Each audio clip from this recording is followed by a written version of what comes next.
We continue our story with Orochi trying to figure out just what the heck is he supposed to do with Amatsu. Keep in mind, Orochi is more annoyed than anything that he's just kind of had to deal with fighting and intimidating creatures nonstop. Like, he kind of just wants to go about his investigation and then fight something after. But again, it seems like this island, this continent is testing him more and more. So, with that being said, he does battle against Amasu. Fire and Crimson Lightning versus the water and wind of the Elder Dragon. Everything is destructive, and it's very much clear that Amatsu is an alpha class Titan, or at least in terms of Orochi's terms, he's an alpha class. Meaning Orochi now has to take this seriously. To which, this is where he actually begins to unleash more and more of his power.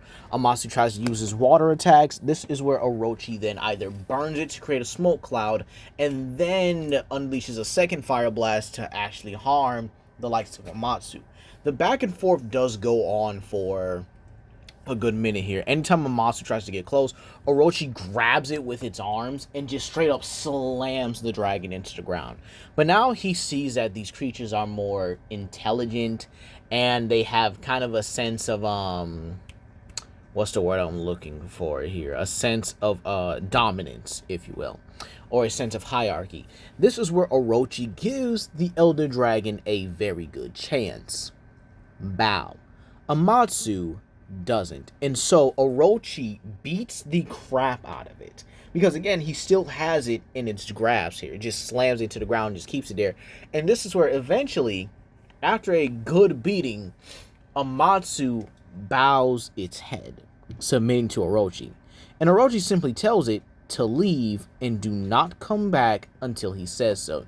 To which Amatsu basically withers off into the sky and goes to its mountain peak, if you will. So Orochi is now able to kind of breathe a sigh of relief. He did waste a little bit of energy, but not so much that he's kind of out of it. He then follows the forest until he finally gets to a point where it seems like there's a desert up ahead. Tries to go there, and then he's met by a brute Tigrex, and simply goes, "Oh my gosh, you have got to be kidding me. This thing." Or, just kind of like, oh my gosh, now I got to deal with something else, right? So, again, Orochi does battle with this Tigrex, this brute Tigrex, this creature. And believe it or not, he just starts whipping at it, tail slamming it, and smacking it around. But also, his heads are also looking around to see if there are any more creatures, while his main one is simply focused on the Tigrex in front of him. And keep in mind, one of his heads does notice a few blue creatures sneaking around in the canopies, holding bows, arrows, and etc. And Tigrex actually does try to lunge at the middle head, considering it's focused on it. But this is where Orochi basically like side necks and then wraps it around and then proceeds to slam Tigrex into the ground. Tigrex unleashes a sonic roar, which causes all heads to turn to it and actually gets knocked over by this. Because again, he didn't take the fight too seriously. However, as Tigrex lunges at him, Orochi tail whips him so hard that there's a loud crack on the side of its arm.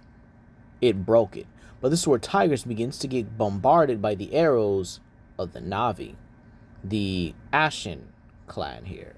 Considering the Omatakayan are forest people, I do think that if they were in Monster Hunter, the Ashen tribe would have actually been perfect for the Wildspire Waste. Matter of fact, they probably would have lived peaceful lives as well. But this is where they begin bombarding the Tigrex with multiple arrows, led by their leader, Varing. And this is where Orochi's kind of just looking like, do I say thank you? I'm just gonna watch this happen. But as they take the creature down, they harvest it. Yeah, skin, meat, clothes, and they take just about everything they need. And with Orochi kind of just like, okay, thanks, I guess. I'll just be on my way here. He actually goes to kind of investigate the area. And this is where he actually sees the rest of the Wildspire Waste. It's perfectly balanced. The ecosystem is fluent and functional even. It's amazing. And he notices it. He notices that unlike the, cities of Japan or China and, things like the America, Russia, etc., these environments are much more balanced, much cleaner, much more beautiful. And likely because their inhabitants, the Navi, if you will, are all natural. And so Orochi does take his time. Even looking at the creatures of an environment, he is charged by a Diablo still, but he slams his foot on the ground and the creature just simply is like, you know what? It's not worth it. I'm going to just go the other direction. He then goes into the more oasis-like area and even sees a turf war happening.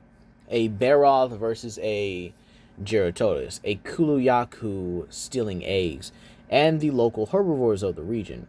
But this is where he feels something approach him. And lowering his head, or I'd probably say his far left middle head, he actually spots Varing, who actually bows to the dragon, calling him Great Hydra. To which Orochi's like, huh, I could get used to this. To which, in his own way, since he does understand her, he actually kind of cocks his head to the side, asking what she wants. And Varang actually understands that the creature is, at that Orochi here is understanding her. So she actually does tell him about a desert-dwelling demon that ultimately is causing their tribe great trouble. They have a problem going through the desert-like area when they can't even begin to transport things like medicines or herbs and stuff like that. So it's a very big issue and they need its help. And she's asking him personally because she believes that he is the great hydra that is prophesied to come to this region. To which Orochi's like, oh great, another prophecy. Okay then, show me the way. To which Varang simply bows and states, this way, my lord. And this is actually kind of funny because remember, he's the size of a titan. Like Orochi's at the very least, in terms of I guess what we know, should be one of the biggest titans out there, like bigger than Godzilla and Ghidorah. So he might just be as big as Shimo rearing up.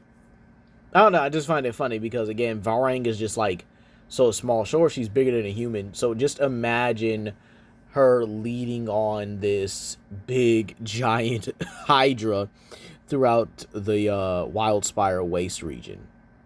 I swear she would actually be the safest person. She's the safest person on the entire planet right now. But as they do cross the desert, there are a couple things they do need to kind of get out of the way. A Saragios does try to snatch her, even despite Orochi. So Orochi simply just uses one of its heads and burns it to actually get it away. The next one is, I'll probably say a Nibblesnarf that tries to bite Orochi, but Orochi grabs it and just tosses it aside like it's nothing. Then there are Rust Duramboroses, a herd of them, mind you. Female and their calves. Orochi just decides to use its overwhelming size just to intimidate them into leaving. However, when that doesn't work, Orochi blasts his Crimson Lightning at them just to make sure that they get the message. So right now, Varang is just enjoying this here. She's the safest woman on the planet. And yet, they're going to have to keep moving now, aren't they? So, there are a couple creatures they do come by. Glavenus, Tartaronis, and Obita Tarsu that does end up getting killed because of its overly aggressive nature. And Orochi's just like, these creatures are very interesting. But again, he's still wondering, how far do they have to travel? How far do they need to go? But this is where they reach the area. And Varing simply states, here, my lord. And Orochi looks around with all of his head scanning. And he sees nothing more than a graveyard. Wow. Wow. It's impressive, actually. To which he kind of thinks to himself, okay, then maybe that's not the best thing to say at the moment. But hey, it's an impressive sighting. So he looks around and takes it in, investigating the skeletons. And he actually sees a fresh pair of corpses. A Teostra. Huh. Another Alpha class Titan. Or Elder Dragon, if you will. Interesting. But he sees another one. That being Lunastra. Both of them here dead. Pretty interesting. And their bodies seem to be somewhat warm. And to which Varing looks in absolute horror, saying the twin suns have fallen. The deities of her people have fallen as well. To which, this is where Orochi simply looks at her like, so these guys were taken out by what? Some stronger, more durable creature? However, this is where he feels the ground tremble beneath him, and he immediately has to dodge. And this time, tail smacks it away, but it burrows right underneath. The creature smells. It reeks of anger. It reeks of pain, suffering, and even vengeance. And so, this is where Orochi now begins to understand why she called it a demon of the desert. This creature is nothing more than a bloodbath Diablos, going blow for blow with Orochi, both figuratively and literally. These two are around the same weight, the same mass, the same power. Orochi actually has to put in more work than he did against the likes of Amatsu. And he actually does begin to lose a little bit of ground here against it. But this is where Orochi then starts falling back upon his versatility. Fire breath, crimson lightning. He uses everything at his disposal to make sure he is not overwhelmed by this creature. And this is where Orochi actually gets slashed right on his back leg by the creature when he dodges in a very weird angle because of what he's trying to do. And this is where the Diablos actually does try to take the upper hand, but Valrang actually helps out and actually places a well-placed arrow shot right to the base of the creature's horn, causing it an immense amount of pain. This allows Orochi to charge up his ultimate flame, or his divine flame, if you will. A swirling vortex of fire escapes all the mouths, combining into one.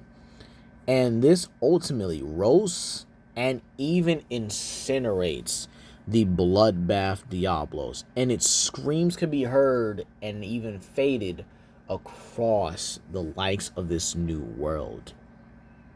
One alpha has fallen, and another has arisen, with Varang ultimately bowing and praising her god, her deity, if you will, her new deity. And Orochi, whilst filled with pride at this, is ultimately injured.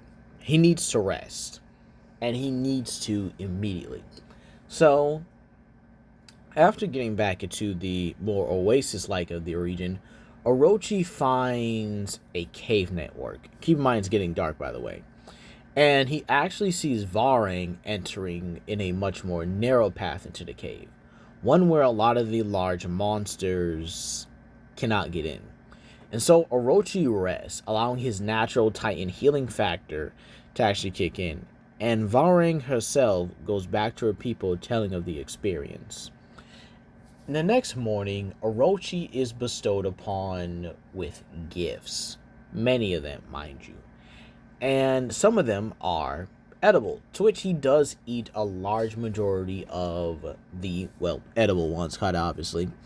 And they taste incredible. Wild Titans really don't need to eat natural stuff like, you know, food and stuff. I think they actually could, though, but they just choose not to because, whatchamacallit, radiation is easier, is what I'm trying to say. Orochi himself feels grateful that he has these kind of people. But his journey must continue. but he is thinking about staying on this land. But right now, he goes on to move through the Wildspire Waste, going into what looks like a coral area. He's impressed. He's amazed by it. It's beautiful, to be honest. And wait, there's life being drained from it. What's going on? What's happening here? Why is the coral highlands beginning to die?